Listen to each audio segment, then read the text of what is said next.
크신 사랑 안에서 주를 보게 하소서.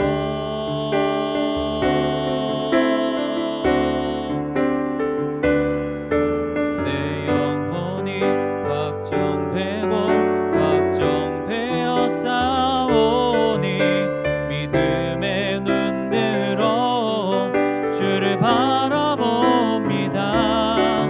내 영혼이 확정되고 확정되어 싸우니 믿음의 눈 들어 주를 바라봅니다. 모든 상황 속에서 모든 상황 속에서 주를 찬양하지라.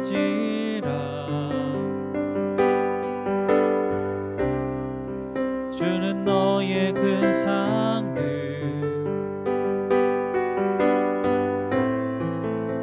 큰 도움이시라.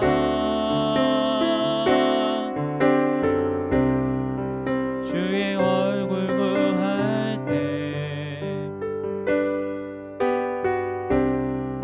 주의 영을 부으사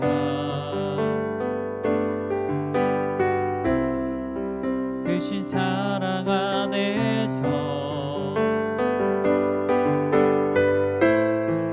주를 보게 하소서. 내 영혼이 확정되고 확정되어 싸우니 믿음의 눈 들어 주를 바라봅니다. 내 영혼이 확정되고 확정되어 싸우니 믿음의 눈 들어 주를 바라봅니다. 주를 찬양할 때 주를 찬양할 때 주의 나라 이미 임했네. 그의 영원한 나라 보게 하소서.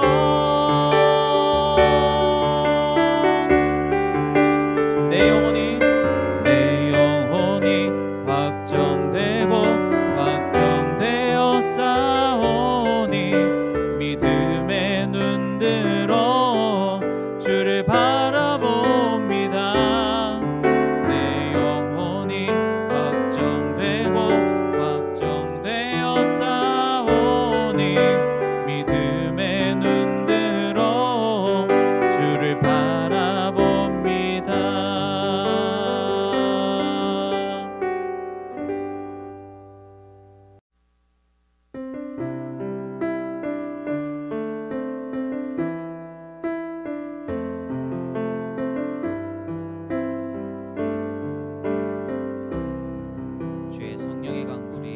주의 성령의 강물이 나를 채우고 넘쳐 온 땅에 흘러가는 꿈을 꾸네. 주의 성령의 강물이 나를 채우고 넘쳐 온 땅에 흘러가는 꿈을 꾸네. 채워주소서 부어주소서. 거룩하신 주 성령 내 안에 넘쳐 흐르는 사랑의 노래 열방을 향하여 흘러가리. 주의 성령의 강물이 나를 채우고 넘쳐 온 땅에 흘러가는 꿈을 꾸네. 주의 성령의 강물이 나를 채우고 넘쳐 온 땅에 흘러가는 꿈을 꾸네. 채워주소서. 채워주소서 부어주소서 거룩하신 주 성령 내 안에 넘쳐 흐르는 사랑의 노래 열방을 향하여 흘러가리. 주의 성령의 강물이 주의 성령의 강물이 나를 채우고 넘쳐 온 땅에 흘러가는 꿈을 꾸네.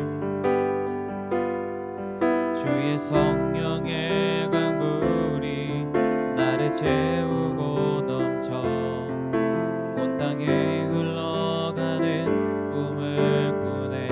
온 땅에 흘러가는 꿈을 꾸네. 온 땅에 흘러가는 꿈을 꾸네.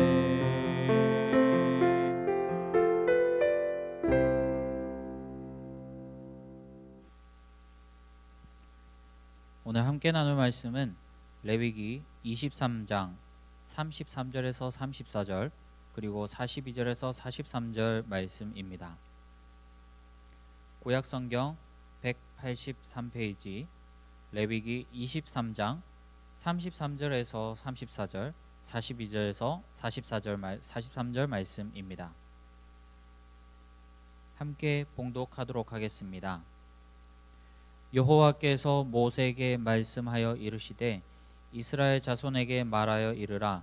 일곱째 달 15날은 초막절이니 여호와를 위하여 이레 동안 지킬 것이라. 42절 너희는 이레 동안 초막에 거주하되 이스라엘에서 난 자는 다 초막에 거주할지니 이는 내가 이스라엘 자손을 애굽 땅에서 인도하여 내던 때에 초막에 거주하게 한 줄을 너희 대대로 알게 함이니라. 나는 너희의 하나님 여호와이니라. 아멘. 다들 명절 잘 보내셨나요? 아무쪼록 즐거운 시간 되셨길 바랍니다. 며칠 전에 페이스북에 올라오는 글을 보다 보니까 추석과 관련해서 재밌는 글이 많이 올라오더라고요. 그 중에 이런 것들이 있었습니다. 여러분들 혹시 명절여포라고 들어보셨나요? 명절이야 추석, 설날 같은 것이고 여포는 삼국지에 나오는 가장 강한 장군의 이름이죠. 그런데 명절과 여포가 무슨 연관이 있을까요? 요즘 인터넷에서 여포라는 말은 다른 사람들이 대적할 수 없을 정도로 압도적인 힘을 행사하는 사람을 뜻합니다. 게임에서 여포라고 하면 실력이 아주 뛰어난 사람을 뜻하죠. 방구석 여포라는 말도 있는데 밖에서는 얌전히 있지만 집에서는 가족들에게 제멋대로 행동하면서 군림하는 사람을 뜻합니다. 혹은 키보드 워리어들을 다른 말로 가리키는 용어이기도 하고요. 명절 여포는 명절에 가족 친지들이 모였을 때 그 안에서 다른 사람들을 압도할 만한 무언가를 가지고 있는 사람을 뜻하는데요. 보통은 이 단어가 좋은 대학에 진학하거나 대기업이나 공무원과 같이 사람들이 선호하는 직업을 가진 사람에게 주로 쓰이게 됩니다.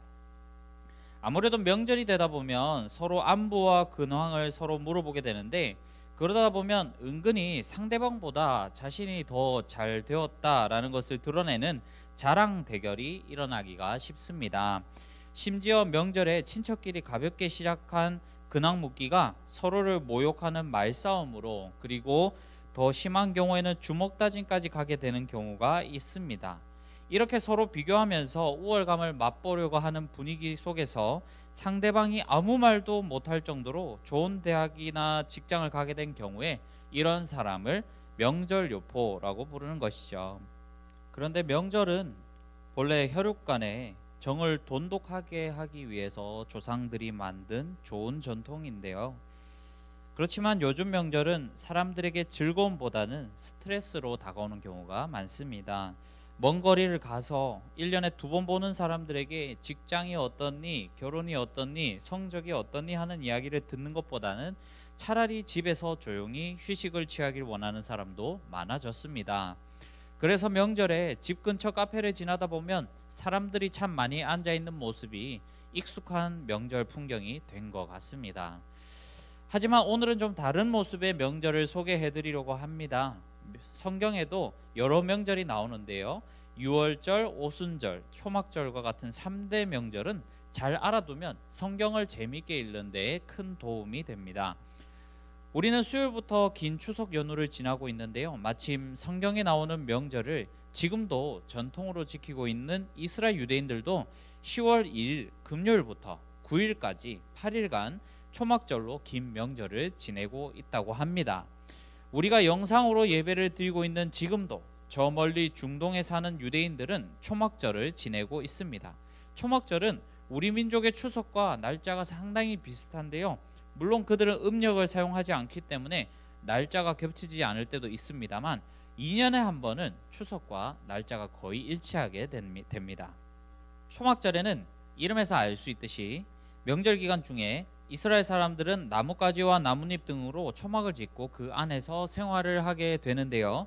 이러한 풍습은 하나님께서 모세 율법을 통해서 지정하신 전통으로서 성경 가운데서는 오늘 읽은 레위기 23장 말씀에서 처음으로 등장합니다.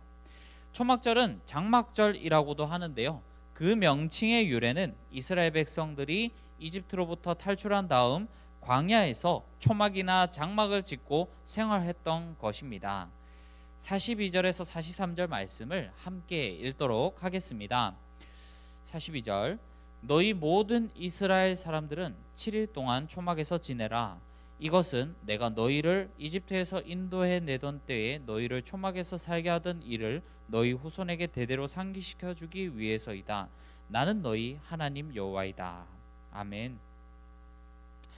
하나님께서 초막 안에서 명절 기간 8일 중에서 7일을 지내게 하신 이유는 이렇습니다.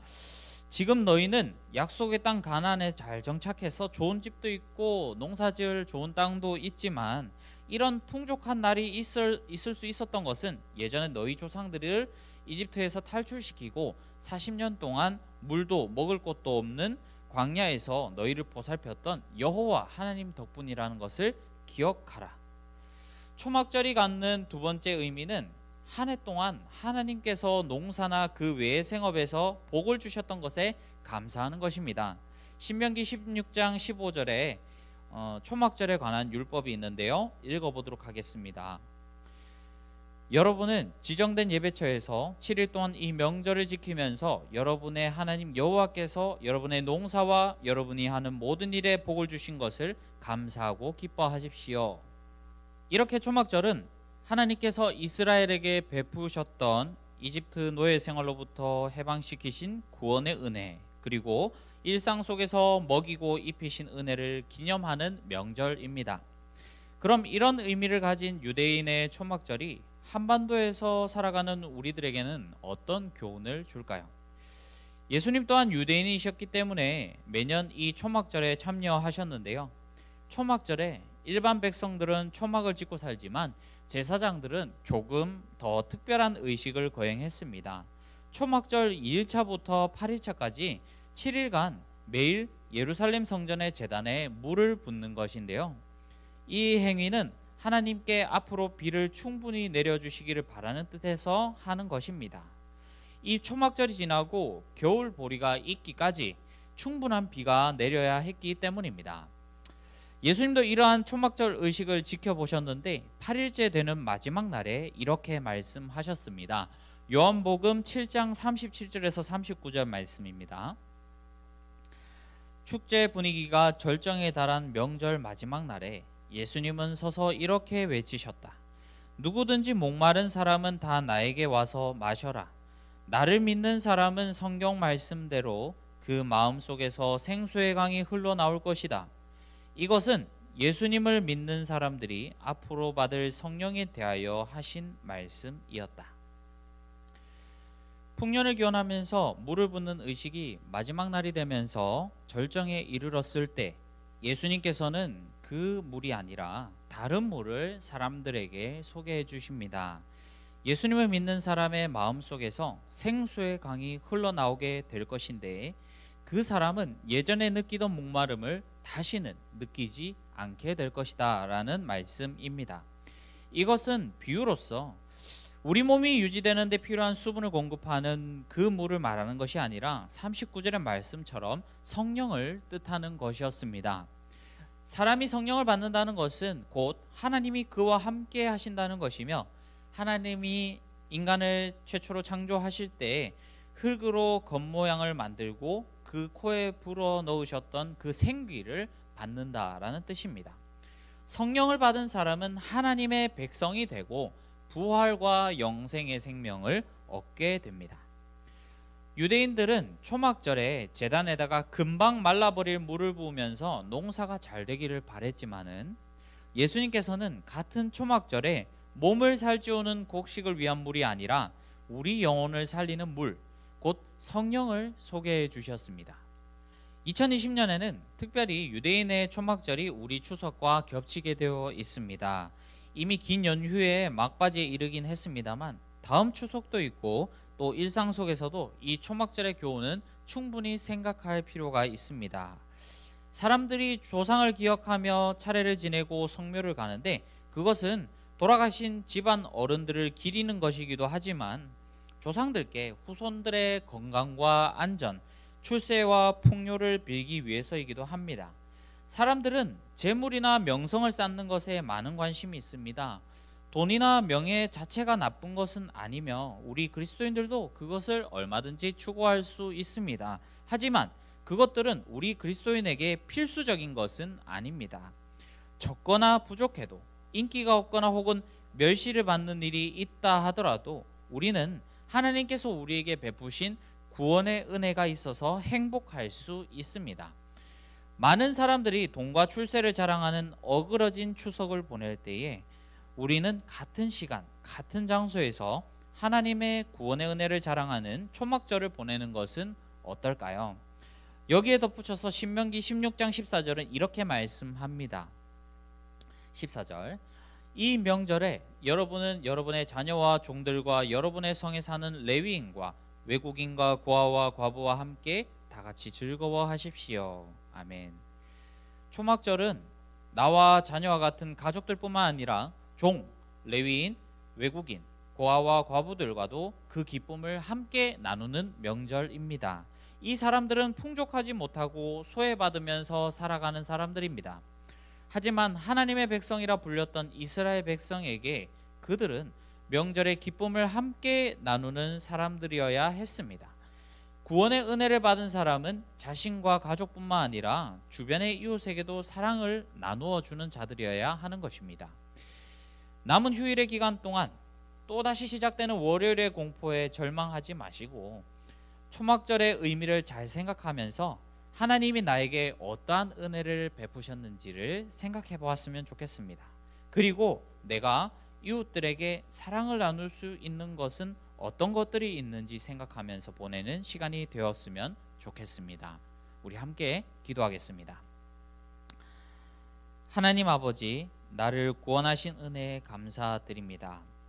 세상은 자신이 남보다 더 가진 것으로 자랑하고 부족한 것으로 질투하지만 우리는 그러한 각박함에서 벗어나서 하나님의 사랑을 누리기를 원합니다. 자유함 속에서 마음을 넓히고 이웃에게 눈을 돌리게 하여 주시옵소서. 명절이 지나간 뒤에도 우리 일상이 하나님을 기념하는 하루하루가 될 수 있게 도와주시옵소서. 감사드리며 예수님 이름으로 기도합니다. 아멘. 하늘에 계신 우리 아버지여, 이름이 거룩히 여김을 받으시오며 나라가 임하시오며 뜻이 하늘에서 이루어진 것 같이 땅에서도 이루어지리이다. 오늘날 우리에게 일용할 양식을 주옵시고 우리가 우리에게 죄진 자를 사하여 준 것 같이 우리 죄를 사하여 주옵시고 우리를 시험에 들게 하지 마옵시고 다만 악에서 구하옵소서. 대개 나라와 권세와 영광이 아버지께 영원히 있사옵나이다. 아멘.